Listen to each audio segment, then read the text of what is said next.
Kicking off the debate was opposition leader John Briceno. He said after consulting several groups such as the private sector, unions and civil society, he managed to formulate a speech that would best reflect the will of the Belizean people. This 2016-2017 budget, I'm afraid, does not reflect any of the qualities that we see in our collective Belizean identity. This is not a budget that is optimistic. This is not a budget for Belizeans. It is not creative, and it is neither hopeful nor resourceful as we are. The priorities set out in this budget, if any, are not the priorities of the Belizean people. They are recycled initiatives and programs put in place by an administration that lacks the competence to find real solutions to the serious problems that face our generation. And one of the serious problems facing the country is the slow decline of the agriculture industry. Our agriculture products suffered major hits, and we go into this new financial year with no real plan to help the primary sector recover and return to growth. Capital financial flows have gone down by $100 million. Big companies like Futa Bomba in the north is packing up, and the Meridian Group in the south have already closed down.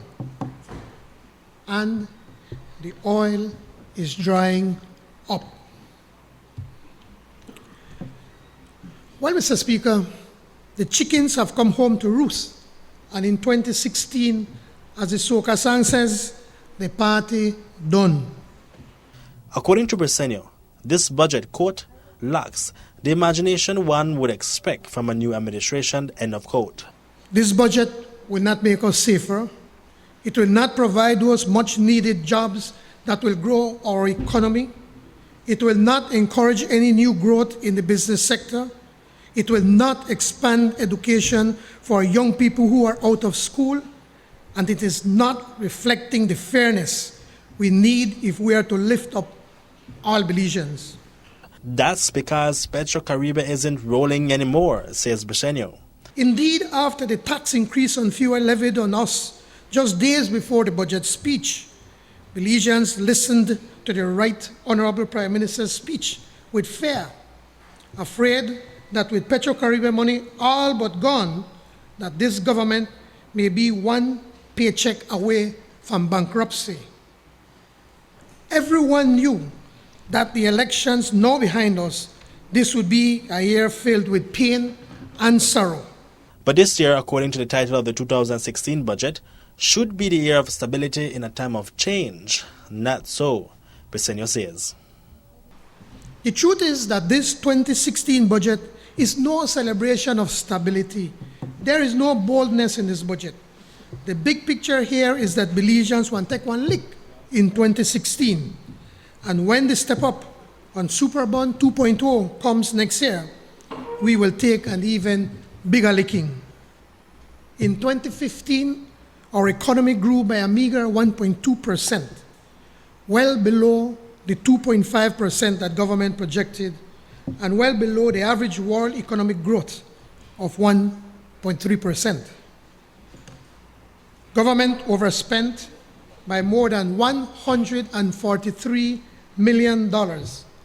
In a $4 billion economy, government spending seems out of control.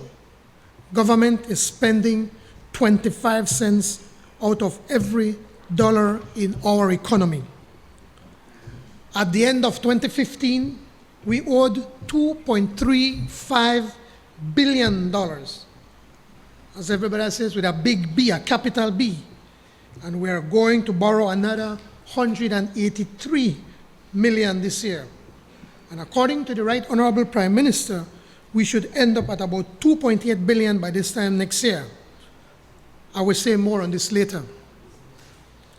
The national debt will soon be at 80% of GDP. The government spent Petro-Caribe money, bonanza style, over what he called an emergency with a small e. And we squandered even more borrowed Petro-Caribe money on feel-good projects and park us in an election year. In October alone, government spent $44.7 million. According to the Auditor General, we continue to be plagued by a lack of transparency and accountability. Reporting for Love News, Hipólito Novello.